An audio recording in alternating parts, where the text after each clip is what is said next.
Now that you've grooved that hip hinging pattern, you're only moving through the hip joint, you're squeezing your glutes, not moving through your spine. Let's go ahead and add a little tension to it. So we're using your bands, and this is something, typically we're gonna load this down the road with a bar or something, but for the purposes of this program, we're using our bands for resistance. So you're gonna step on the band at about hip width, and then I like the idea of crossing the band, just to give you a little bit more tension, and then if you need to, you can choke down on the band. But the real magic happens side view. So just like the tall kneeling hip hinge or the hip drive, we're gonna drive the hips backwards. We're gonna come up tall and squeeze your glutes.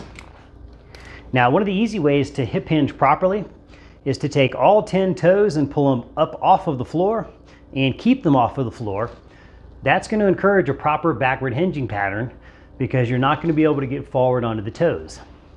One of the guidelines I go with is, if your hips are not moving backwards, you should not be moving. So if my hips aren't going backwards and my torso is moving, there's only one place that movement can come from, and it's the low back.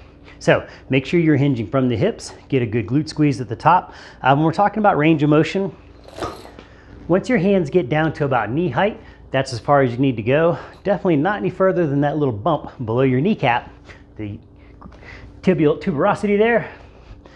Those are probably good visuals. Most people, if they go further than that, they're really shearing their spine instead of moving through their hips. So maintain a nice neutral range from ribs to hips, drive those hips back, come up, good glute squeeze at the top.